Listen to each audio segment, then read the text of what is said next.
আমার এক বন্ধু একবার এখান থেকে নিউ অরলিন্সে সড়ক পথে যাচ্ছিল, আর তার গাড়ির চাকার 3টি বা 4টি স্ক্রু খুলে গিয়েছিল।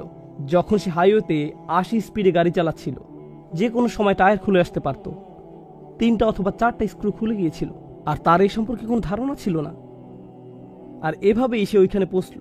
এরপর যখন গাড়ি পার্ক করলো, তখন চাকাটা খুলে পড়ল। তখনই চাকাটা খুলে পড়ল। যখন এটা ঘটল, আল্লাহ আমাকে রক্ষা করেছেন। কিন্তু আপনি জানেন কে এই স্ক্রুগুলো লাগিয়ে রাখেন আমাদের জন্য?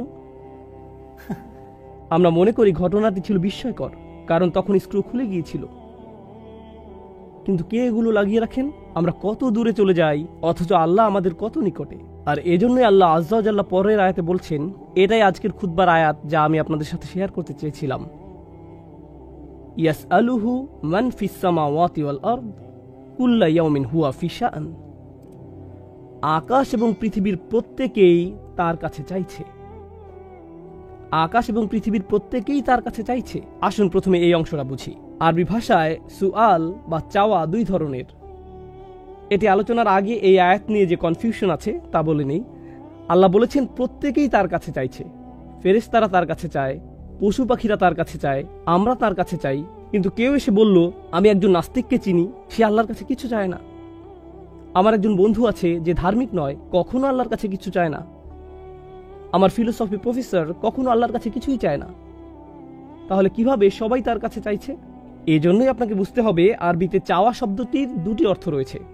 একটি হলো সচেতনভাবে চাওয়া, অন্যটি হলো প্রয়োজন। অন্যটি প্রয়োজন। ওয়া আম্মা সাইলা ফালা তানহার।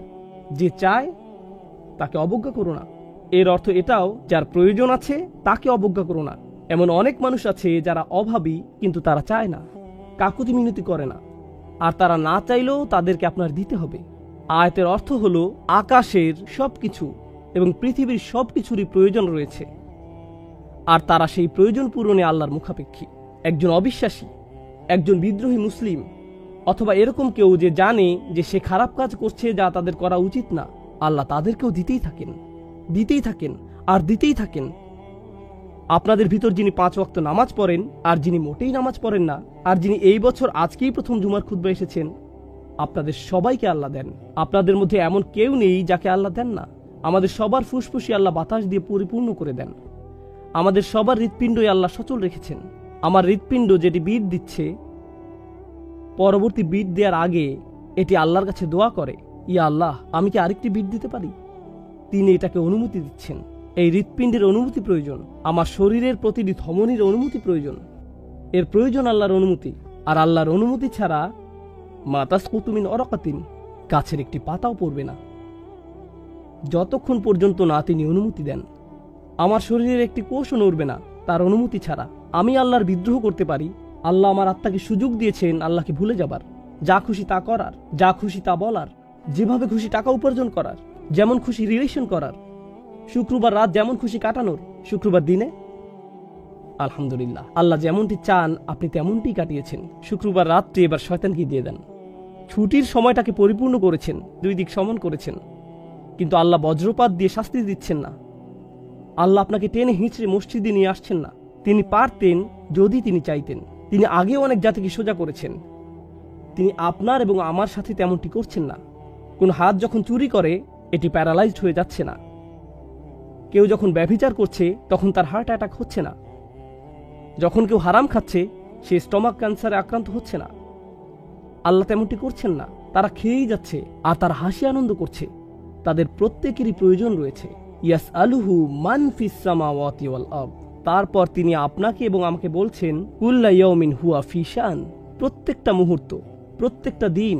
ইয়ম শব্দটি এখানে মুস্তালাহ লি জামিআল আওকাত।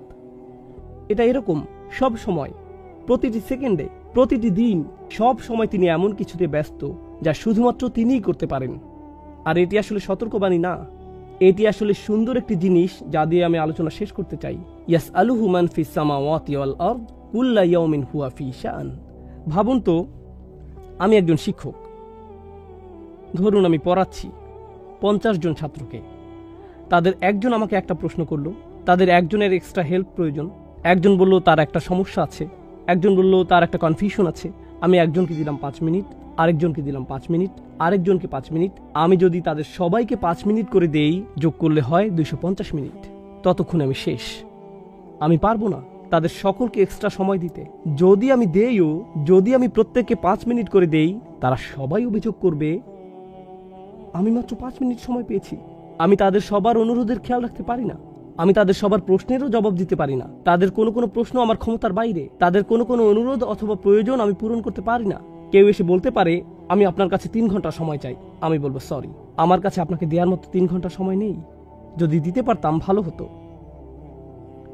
যখন অনেকে আপনার কাছ থেকে দাবি করে, আপনি আসলে এটা তখন বুঝতে পারবেন যখন অনেক বেশি মানুষ আপনার কাছে চায়। জানেন মানুষের কি হয় এই অবস্থায়? মাথা জ্যাম হয়ে যায়। আমার ব্রেক প্রয়োজন, আমার ছুটি দরকার, আমি আর পারছি না। যেমন ঈদ সিজনে দোকানের ম্যানেজারদের অবস্থা। এমন অবস্থা হয় যে সে কারোর সাথে কথা বলতে চায় না। মানুষ ভেঙে পড়ে যখন আপনি তাকে অনুরোধ করতে থাকেন আর চাইতেই থাকেন। ঘরের কর্তাও প্রায় ধৈর্য হারাতে পারেন, কারণ তার কাছে সব সময় চাহিদা আসতেই থাকে সব দিক থেকে। তিনি প্রেশারের মধ্যে থাকেন। আর এই ধরনের অবস্থায় কারো কথা শোনা হবে, কাউকে শোনা হবে না। যারা বেশি গুরুত্বপূর্ণ তাদের কথা শোনা হবে, যারা কম গুরুত্বপূর্ণ তাদের কথা শোনা হবে না। আল্লাহ আজ্জা ওয়া জাল্লাকে দেখুন, সকলেই তার কাছে চাইছে। বিশ্বাসীরা তার কাছে চাচ্ছে, অবিশ্বাসীরাও তার কাছে চাচ্ছে। সবচেয়ে বিদ্রোহী মুসলিমরা অমুসলিমদের কথা ভুলে যান কিছুক্ষণের জন্য। সবচেয়ে বিদ্রোহী মুসলিম যারা প্রকাশ্যে গর্বের সাথে হারাম কাজ করে, যারা জঘন্য কথা উচ্চারণ করে, যারা একে অপরের প্রতি অন্যায় করে, তারা এগুলো সব করে প্রকাশ্যে, কিন্তু তাদের হৃৎপিণ্ড পরবর্তী বিটের জন্য অনুমতি প্রার্থনা করে। আর আল্লাহ দিয়ে দেন। এমনকি তাদের জন্য আল্লাহ ফেরেশতা পাঠান যখন তারা গাড়ি চালিয়ে নাইট ক্লাবে যায়। তাদেরকেও আল্লাহ আজ্জা ওয়া জাল্লা নিরাপত্তা দেন এবং দিতে থাকেন। আল্লাহ যেভাবে দান করেন তা শুধু তার পক্ষেই সম্ভব। এটাকেই বলা হয় শান। শান হলো এমন একটি আমর ইখতাসু বিআহাদ, এটা শুধু একজনের দ্বারাই সম্ভব। আপনাদের কারো কারো নিজস্ব ব্যবসা প্রতিষ্ঠান আছে, সেখানে কিছু কাজ শুধু আপনাকেই করতে হয়। এর জন্য যদি অন্য কাউকে ভাড়া করেন, অবস্থা এলোমেলো হয়ে যায়। কর্মচারীকে ক্যাশের দায়িত্ব দিয়ে গেছেন, এরপর কোনো একটা ঝামেলা তৈরি হয়েছে। এই কাজ শুধু আপনার পক্ষেই সম্ভব। এটাকে বলা হয় শান। কিছু বিষয় আছে যা আল্লাহ করেন, অন্য কারো পক্ষে তা সম্ভব না। আর যখন আপনি বুঝতে পারেন আল্লাহ সব সময়ই আপনার জন্য এমনটি করছেন, তখন আপনি সেই তুচ্ছ প্রশ্নটির কথা ভুলে যাবেন যা শয়তান আপনার এবং আমার মনে তুলে দেয়। কোথায় ছিলেন আল্লাহ যখন আমার দরকার ছিল? আল্লাহ কোথায় ছিলেন যখন আমি সমস্যায় পড়েছিলাম? ওই অবস্থায় কেন তিনি আমাকে সাহায্য করলেন না? মানুষ এ ধরনের প্রশ্ন করে।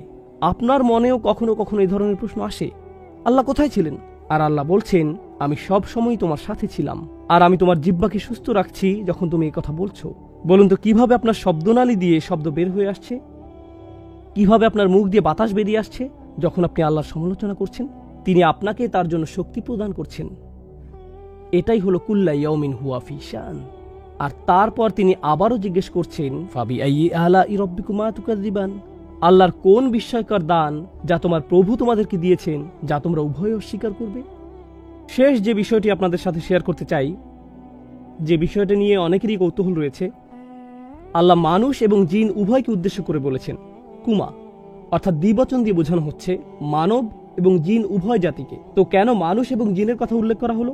এটা আসলে ইন্টারেস্টিং, কারণ কুরাইশরা, মনে আছে যাদেরকে আমরা বলেছিলাম কোরআনের সরাসরি শ্রোতা, এই কুরাইশরা রাসূল সাল্লাল্লাহু আলাইহি ওয়াসাল্লামের শত্রু হয়ে গেল।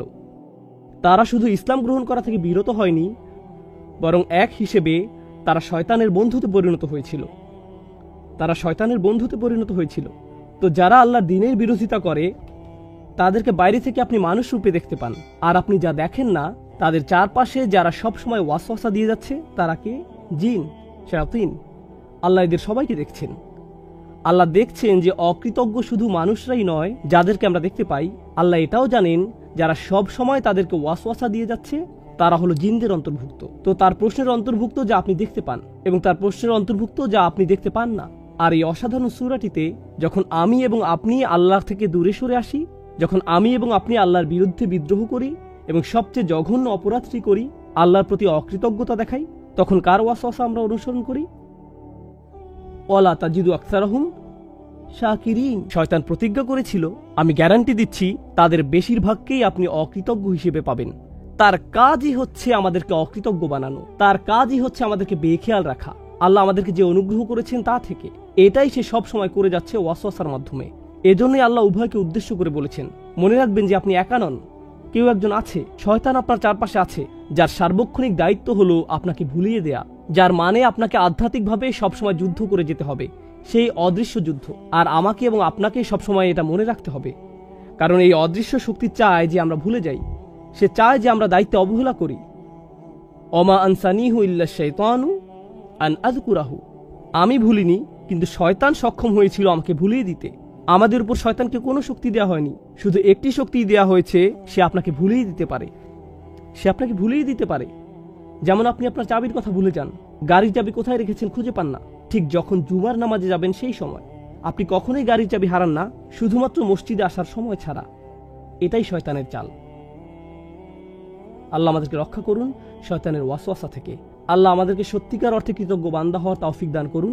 অনেক তরুণ যুবকদের ক্ষেত্রে, যেহেতু সামনেই 31st নাইট, এটা লোভনীয় একটা সময়। বন্ধু বান্ধবরা যখন আপনাকে কল করে বলবে চলো পার্টি করতে যাই, তখন আপনি বলবেন, না ভাই, আমি একটা খুতবা শুনলাম, আমি আর খারাপ কাজ করতে পারবো না। তারপর তারা বলবে, তুমি আসলেই নিরস, কাম অন, চলো যাই। আপনার বন্ধু বান্ধব এরকম বলবে, ঠিক ওই মুহূর্তে আপনাকে চারপাশে তাকিয়ে দেখতে হবে যে কাকে আপনি অনুসরণ করছেন। দিন শেষে কে আপনার উপকারে আসবে? কে আপনার উপকারে আসবে? আল্লাহর পথে চলা কি আপনার উপকারে আসবে, নাকি এই বন্ধুদের সঙ্গ আপনার উপকারে আসবে, যারা আপনাকে বলছে কিছুক্ষণের জন্য ভুলে থাকতে? আমি জানি তোমার মনের মধ্যে এটা আছে, কিন্তু কিছুক্ষণের জন্য ভুলে থাকো। তোমার বিবেক বোধকে শুধু ঘুম পাড়িয়ে রাখো। আসো এখন কিছুটা ফুর্তি করে নিই, এরপরে আবার বিবেককে জাগিয়ে তুলতে পারবে। ওয়াতাকুনু মিন বাদিহি কওমান সালিহিন, তুমি ভালো মানুষ হতে পারবে পরে। এখন সময় হলো পার্টি করার। আপনি যদি যুদ্ধ করে এই প্ররোচনার বিরুদ্ধে জয়ী হতে পারেন, আল্লাহর কসম, আপনি সবচেয়ে বড় যুদ্ধে জয়লাভ করেছেন। আপনি নিজেকে জয় করেছেন। আল্লাহ আজ্জা ওয়া জাল্লা আমাদেরকে নিজেদের নফসের বিরুদ্ধে জয়লাভ করার এবং তার সন্তুষ্টির পথে আমাদের সত্তাকে সমর্পণ করার তৌফিক দান করুন।